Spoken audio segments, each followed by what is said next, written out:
It's easy to take freedom for granted. We live in relatively free times, but it hasn't always been so. We're only 50 years past the Civil Rights Act, and 94 past the ratification of the amendment to give women the right to vote. But from the vantage of a white male born in the early 80s, those events seem almost unnecessary, because I've always known what it looks like for those particular groups to have those particular freedoms. Now, I don't say unnecessary to downplay the importance of those events, or to say I wish they didn't happen. Nor am I saying that everything is fine now. Just think of the gender wage gap, the debate over marriage, and the alternate names some people have for Martin Luther King Day as a few examples. But there is something about getting further in time from a pivotal moment that makes what came before it seem so unreal. To take this point in a more trivial direction, another example would say be a young person's reaction to an event in an older film or show where a character needs to reach somebody but can't. They may say, why didn't they just call them or text them, without realizing that it's from a time where people didn't have cell phones.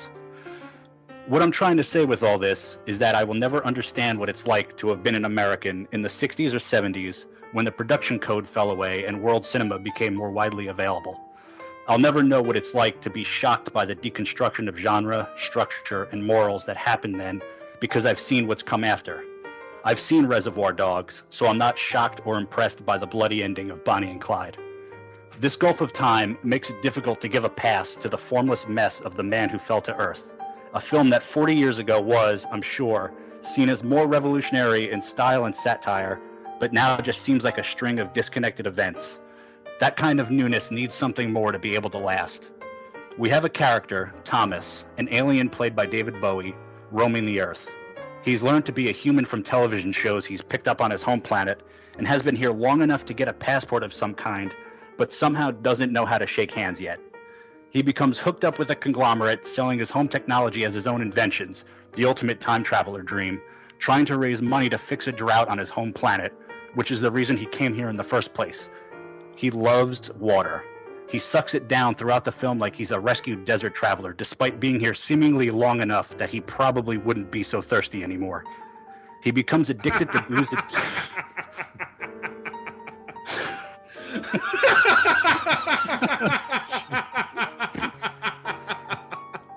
I'm sorry.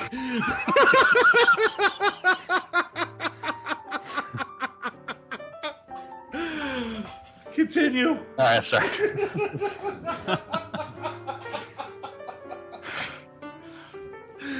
Oh my God. He becomes addicted to booze and TV, watching multiple TVs at a time. He is beyond wealthy, but in the end is lonely and longs for his family at home, becoming a Charles Foster Kane parody. He also becomes ill at high speeds. I wonder how he got to Earth at 30 miles an hour. All in all, it's an unremarkable looking film that, like that other water-based movie from the mid-70s, the supremely overrated Chinatown, seems to have been quickly written and presented as is with little regard for meaning.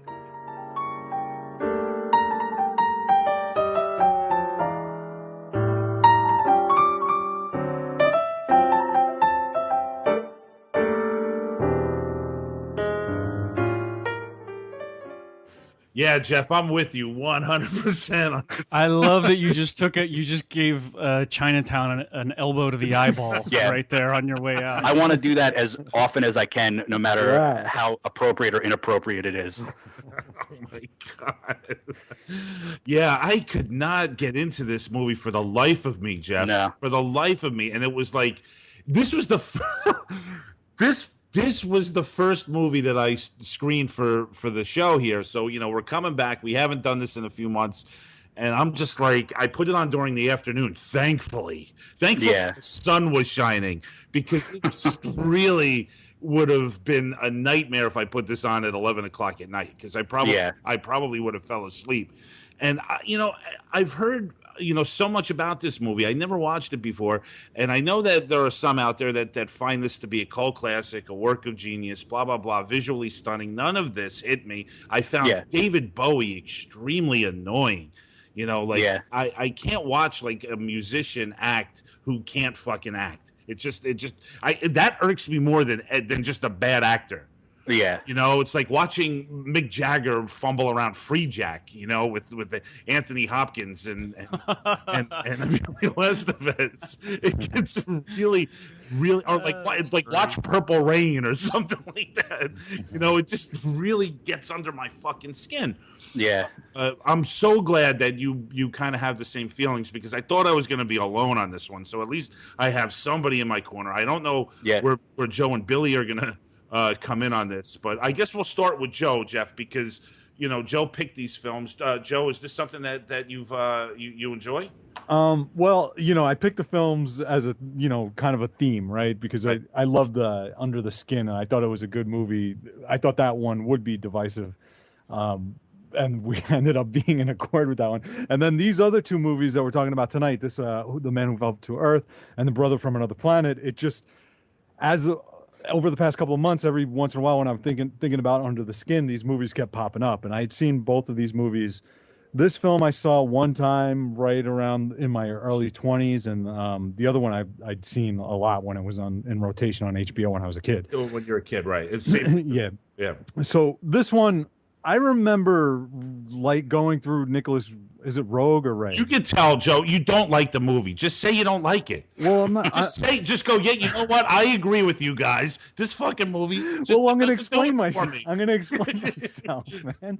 So when I was watching the Nicholas Roeg movies, Rogue or Roeg, whatever. I think it's Rogue. Rogue, okay. Rogue movies. When you know, I really did enjoy them, but probably because I hadn't.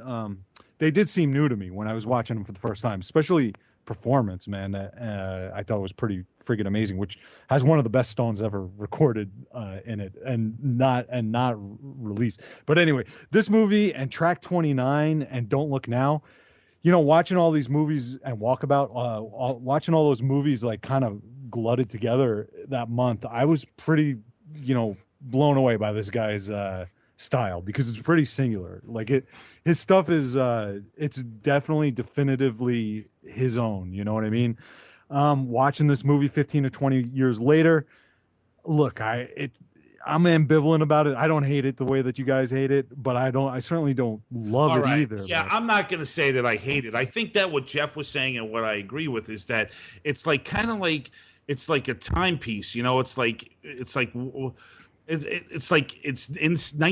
in 1976, and it has all these like post hippie, you know, Vietnam, the corporations are taking over kind of theme to it. And it doesn't sit well. It's like the same year Network was made, you know, that kind of has, you know, maybe a little bit of the same thing going on there, you know, as far as the voice is concerned. And that movie's timeless. This movie's like it's doesn't work. Well, it smacks of some of the avant-garde stuff that kind of has got a little bit moldy and stuff, you know, like I think this was probably picking up on you know, some of the stuff that they were doing in France and obviously England. Antonioni's, like all those guys in the 60s who were doing this like so-called avant-garde work. And this, you know, I see how it gets a little bit, how you know, it's a bit dated, you know. Dated. There you go. Yeah, it seems like it was probably, you know, like a far out trip at the time. Yeah, I guess if you're in the right space, like you know, you said you watched all of them when you were younger. And you know what? To be honest with you, that editing technique really was illuminating to me in a lot of ways, man. It really deconstructed the language of cinema in a way that I had never seen before. That actually ended up, you know, going out and influencing a lot of filmmakers, what this guy was doing. You know, just this way of editing stuff together where it's completely delinear is definitely something that, you know, Soderbergh picks up on, you know, a bunch of different people, like that one scene where he's cutting between like the samurai scene in the restaurant and you know, the guy screwing or whatever, like that. I could see how it's become almost a cliche, but you know, from a historical perspective, you put it into context, it was something that took a lot of balls for this guy to do and to stick with throughout his career, actually. So I do have an appreciation for it, and Bowie didn't bug me. Billy, how do you feel about this? What's your thinking about it? I do think it's a bit of a time capsule, but Yeah. I like it. Wow. I mean, I think that there's actually a great spiritual thread between all three of these movies, because they're all influenced, and they all kind of go back and into as far back as the day the earth stood still, and even some like fable movies of the silent era, about strange characters wandering in and out of the woods or something like that.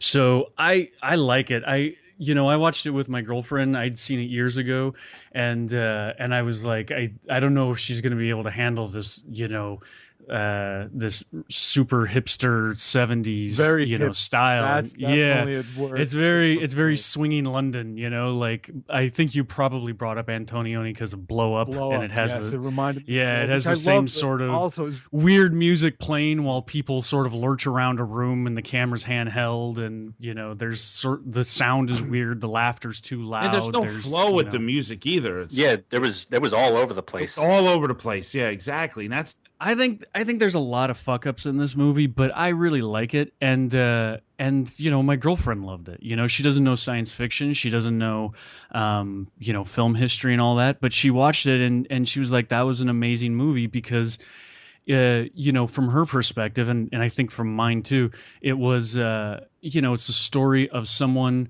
who, it's kind of the Superman story a little bit, where it's the immigrant story. You come from another place and you have a great intellect and a certain amount of superiority to the locals because you can see them in a way that they can't see themselves.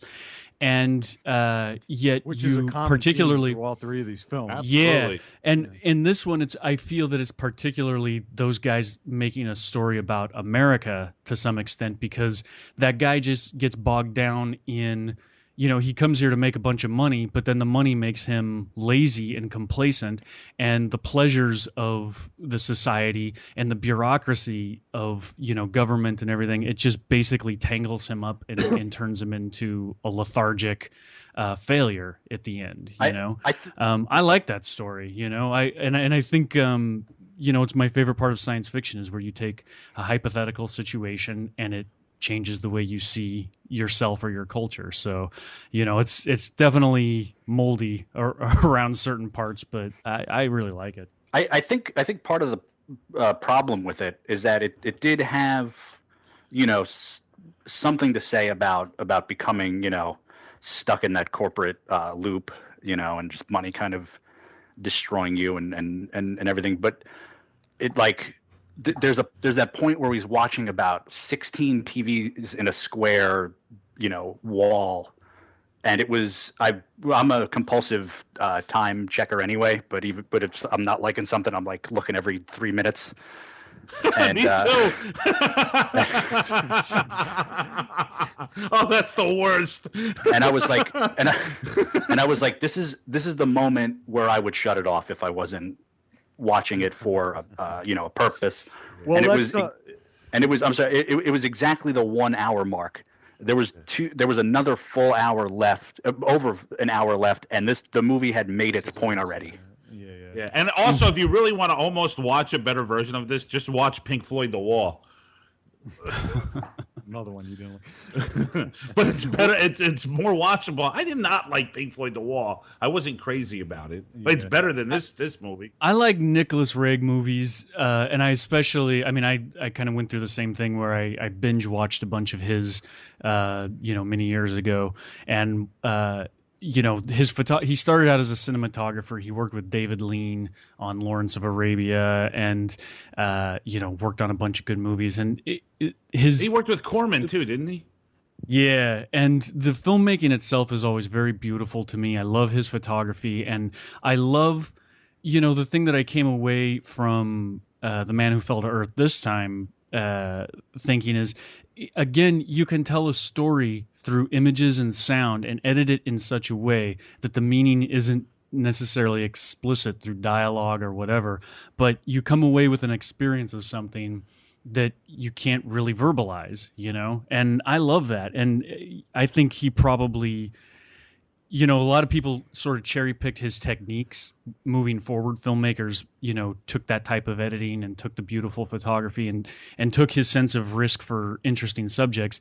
And it's all been sort of, you know, grandfathered into the mainstream at this point. But yeah, I can still go back and look at it and think, God damn, that's a beautiful way to edit that scene. I never would have thought of that. You know, even that theme is something that probably wasn't all that common back then. You know, this viewing the world through television. You know what I mean? Like it probably wasn't something that was so beaten. He says that line where television is interesting. It shows you everything and tells you nothing. Yeah. So I mean, but by this point, looking back, you have to kind of see it from it's we've heard that before a lot. You know what I mean? And in a lot of different ways. Right. So it's difficult to kind of, you know, scrape away your kind of you know, your perspective from it in a lot of ways, you know. It's difficult. It's difficult to give it any kind of originality.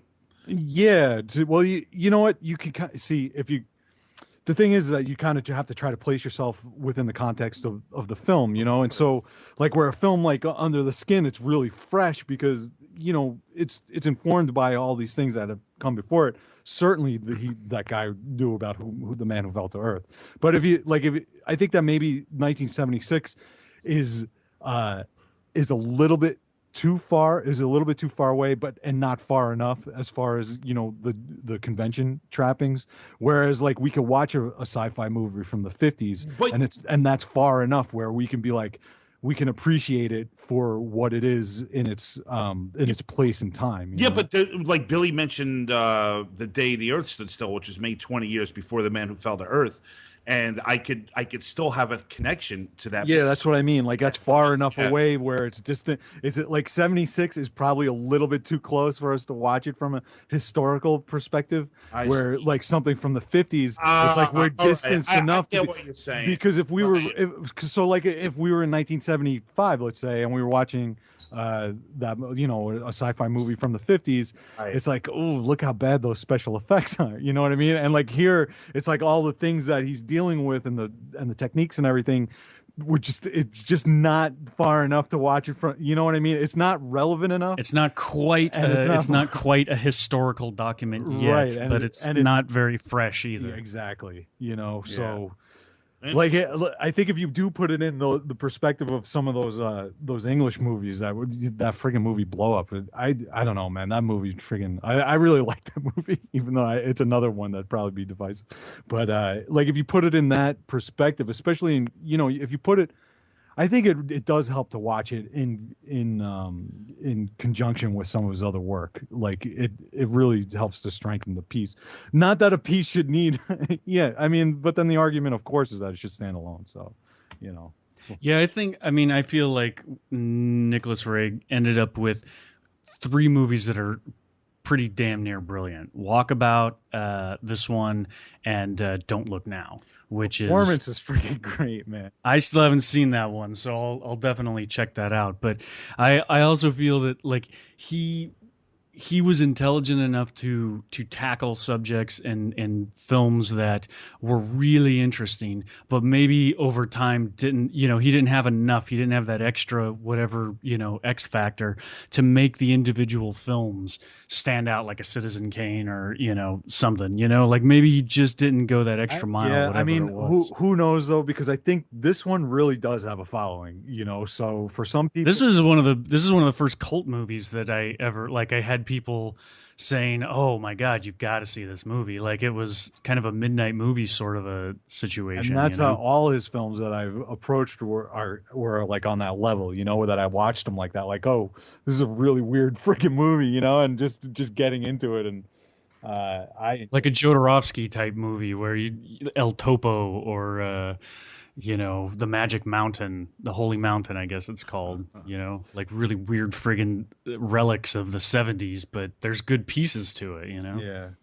You guys hated Bowie in the movie too, huh, Tom? Oh, yeah. Yeah, man. I thought he was good. He didn't bug me. He was coked out of his gourd. I know that he was coked up. I know. Are you a Bowie He basically memorized his lines every morning because he was how could you not like Bowie, you know? Yeah, I dig Bowie.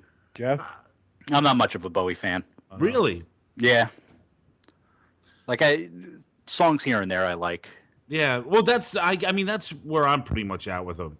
Yeah. I mean, I don't, go out of my way to listen to them. I mean, you know what? I'll be at a bar once in a while, and I'll be like, you know what? I'll put a Bowie song on, occasionally. But I feel like both these guys, like as much as I like the movie, I feel like both of them are sort of near miss.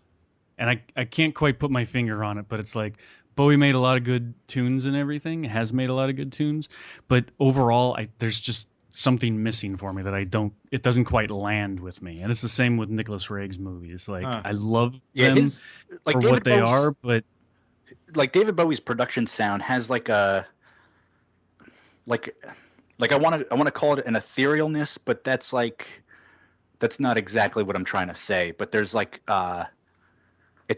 it's too far away. The sound. I love Ziggy Stardust. You don't like Ziggy Stardust? Not really. That's a great album.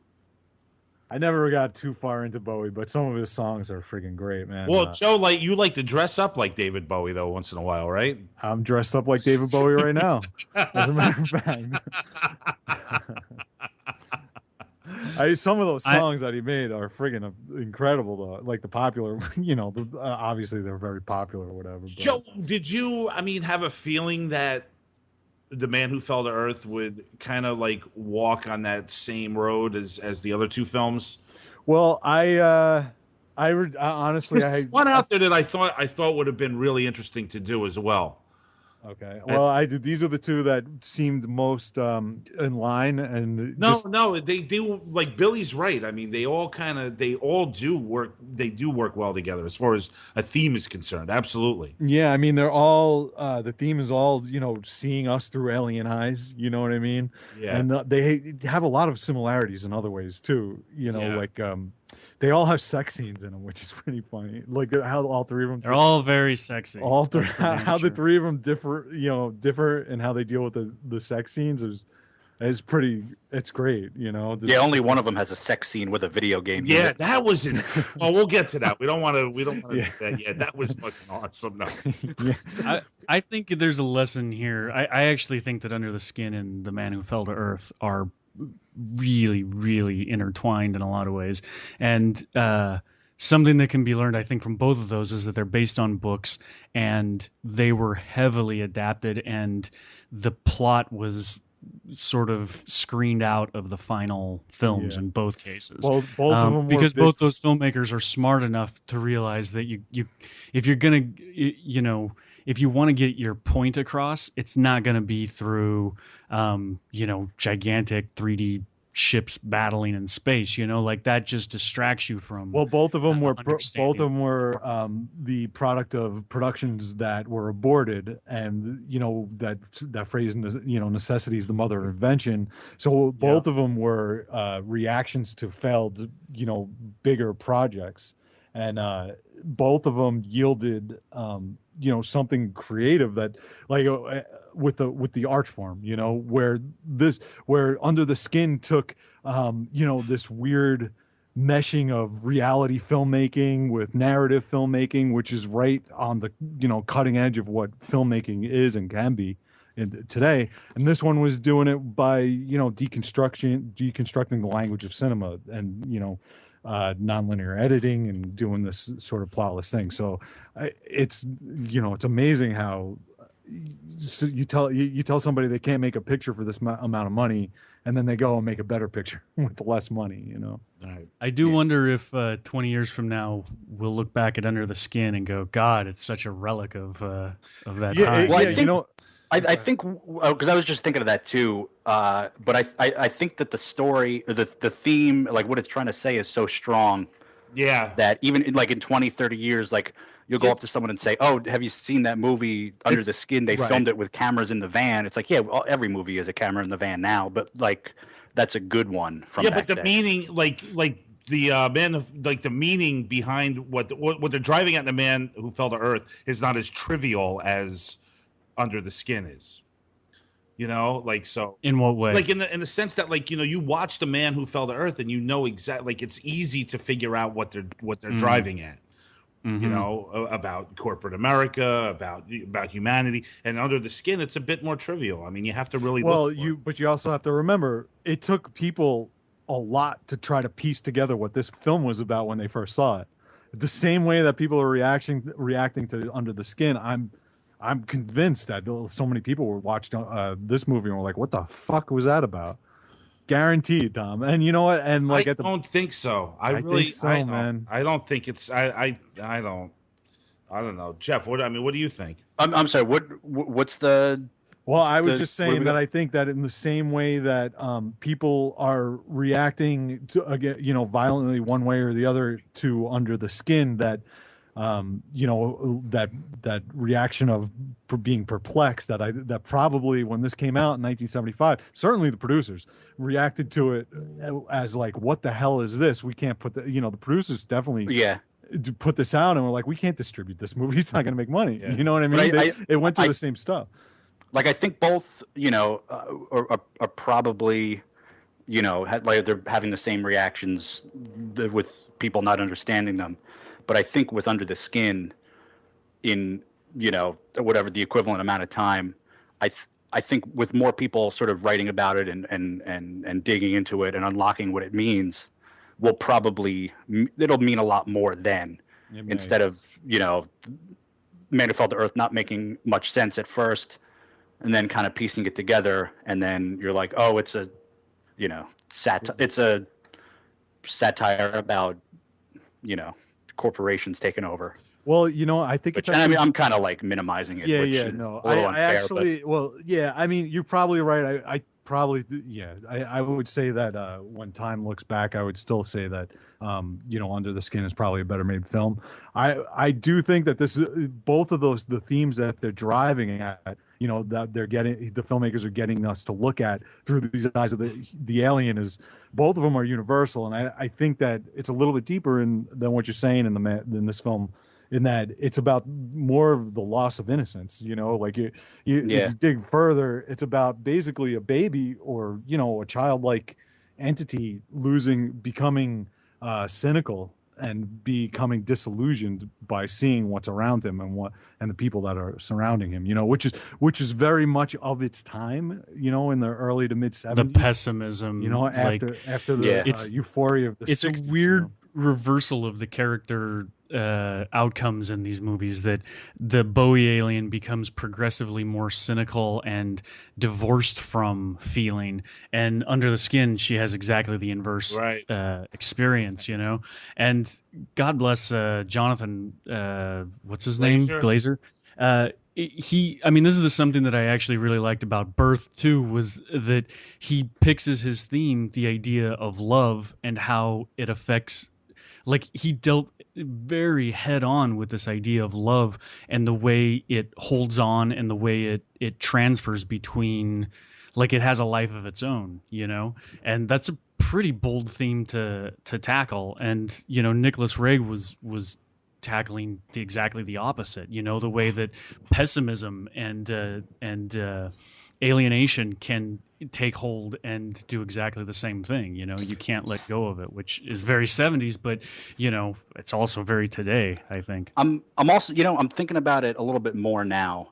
Don't let him do that. You will come over to our... Don't let him do that to you. Trust me. I've been there before. They're gonna start pulling you over to their side. So go back and watch it. You're gonna be like, oh, wait a second. Tom is always more persuaded by negative comments about a film than positive comments. So. Well, this is what I want to say, and actually, I'm thinking about, you know, looking at Under the Skin in like 20, 30 years, and I was probably, you know, should have talked about this in the last episode, or brought this up in the last episode, but it's sort of come up in a better way now.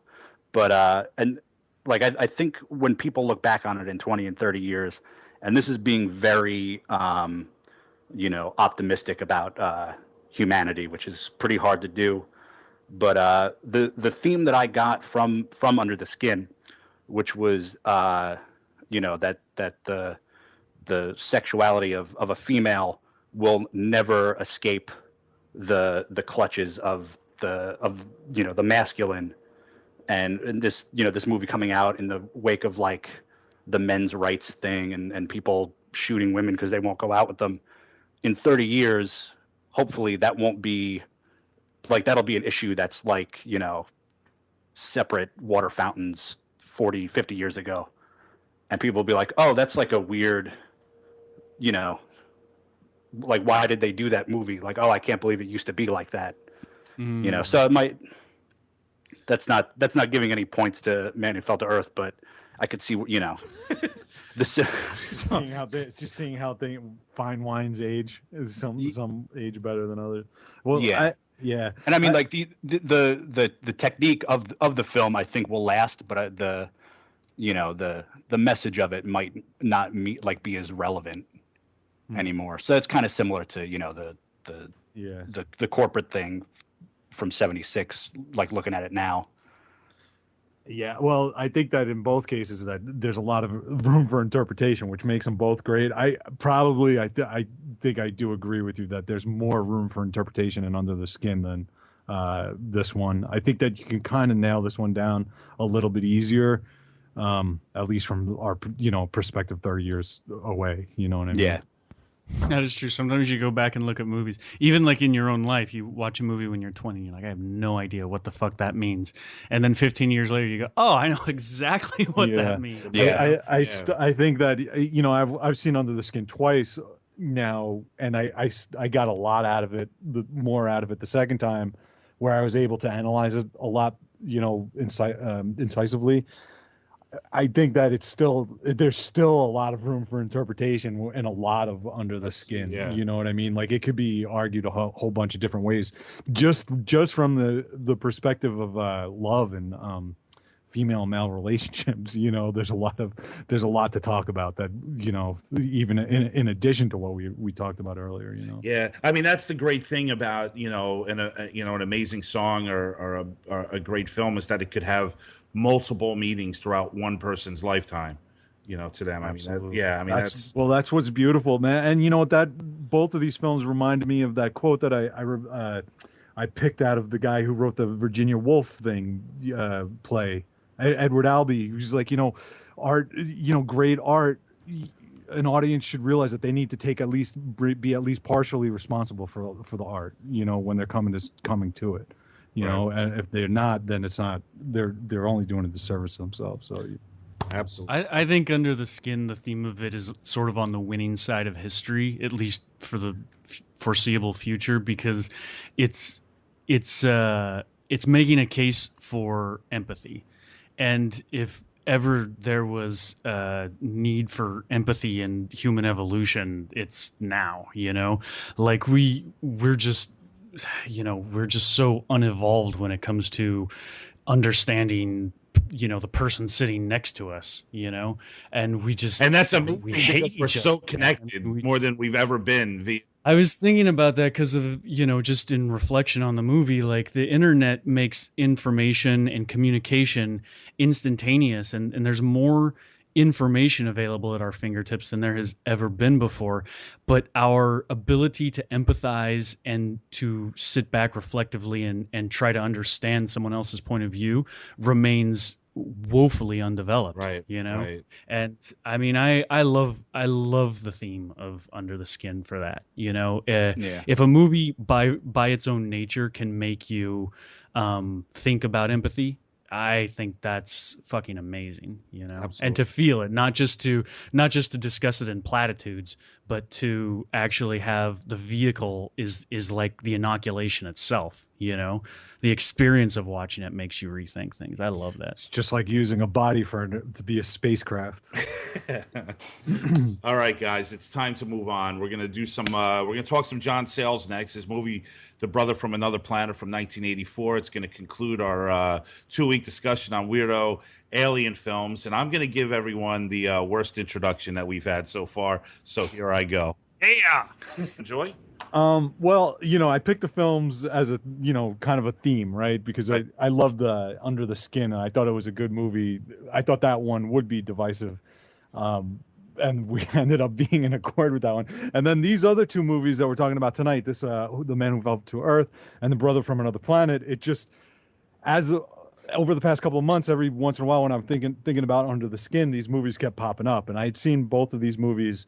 This film I saw one time right around in my early 20s, and the other one I'd seen a lot when it was in rotation on HBO when I was a kid. When you're a kid, right? It's yeah. So this one, I remember like going through Nicholas. Is it Rogue or Ray? You can tell, Joe, you don't like the movie. Just say you don't like it. Well, I'm not. Just go. Yeah, you know what? I agree with you guys. This fucking movie. Well, I'm going to explain myself. I'm going to explain myself, man. So when I was watching the Nicholas Roeg movies, Rogue or Reg, whatever. I think it's Rogue. Rogue, okay. Rogue movies. When I really did enjoy them, but probably because I hadn't. They did seem new to me when I was watching them for the first time, especially performance, man. I thought it was pretty friggin' amazing, which has one of the best Stones ever recorded in it, and not released. But anyway, this movie that I screened for the show here, so we're coming back. We haven't done this in a few months, and I'm just like, I put it on during the afternoon. Thankfully, the sun was shining, because it just really would have been a nightmare if I put this on at 11 o'clock at night, because I probably would have fell asleep. And I've heard so much about this movie. I never watched it before, and I know that there are some out there that find this to be a cult classic, a work of genius, blah blah blah, visually stunning. None of this hit me. I found David Bowie extremely annoying. I can't watch like a musician act who can't fucking act. That irks me more than just a bad actor. Yeah. It's like watching Mick Jagger fumble around Free Jack, with the Anthony Hopkins and Emilio Estevez. It gets really, or like watch Purple Rain or something like that. It just really gets under my fucking skin. Yeah. I'm so glad that you kind of have the same feelings, because I thought I was going to be alone on this one. So at least I have somebody in my corner. I don't know where Joe and Billy are going to come in on this, but I guess we'll start with Joe, Jeff, because Joe picked these films. Joe, is this something that you've you? It's easy to take freedom for granted. We live in relatively free times, but it hasn't always been so. We're only 50 years past the Civil Rights Act, and 94 past the ratification of the amendment to give women the right to vote. But from the vantage of a white male born in the early 80s, those events seem almost unnecessary, because I've always known what it looks like for those particular groups to have those particular freedoms. Now, I don't say unnecessary to downplay the importance of those events, or to say I wish they didn't happen, nor am I saying that everything is fine now. Just think of the gender wage gap, the debate over marriage, and the alternate names some people have for Martin Luther King Day as a few examples. But there is something about getting further in time from a pivotal moment that makes what came before it seem so unreal. To take this point in a more trivial direction, another example would say be a young person's reaction to an event in an older film or show where a character needs to reach somebody but can't. They may say, why didn't they just call them or text them, without realizing that it's from a time where people didn't have cell phones. What I'm trying to say with all this is that I will never understand what it's like to have been an American in the 60s or 70s when the production code fell away and world cinema became more widely available. I'll never know what it's like to be shocked by the deconstruction of genre. Continue. I'm sorry.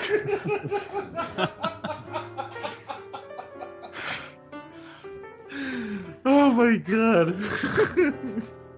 He becomes addicted to booze and TV, watching multiple TVs at a time. He is beyond wealthy, but in the end is lonely and longs for his family at home, becoming a Charles Foster Kane parody. He also becomes ill at high speeds. I wonder how he got to Earth at 30 miles an hour. All in all, it's an unremarkable looking film that, like that other water-based movie from the mid-70s, the supremely overrated Chinatown, seems to have been quickly written and presented as is with little regard for meaning.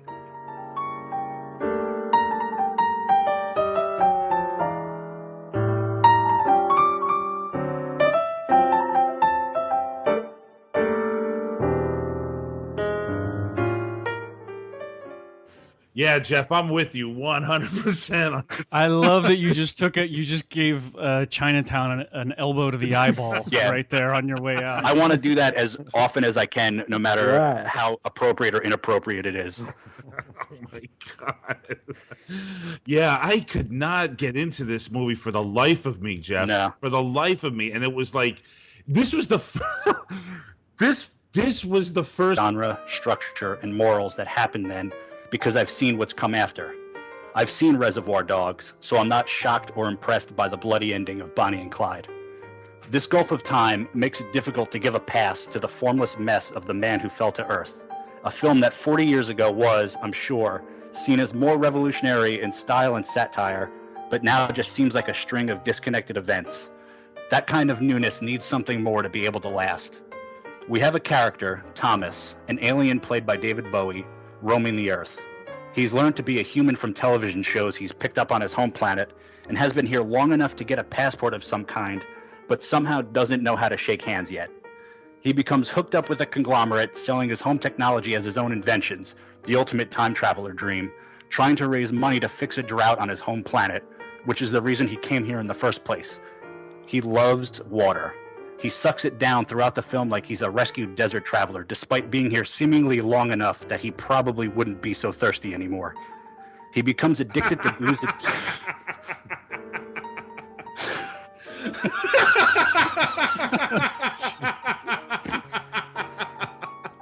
I'm sorry.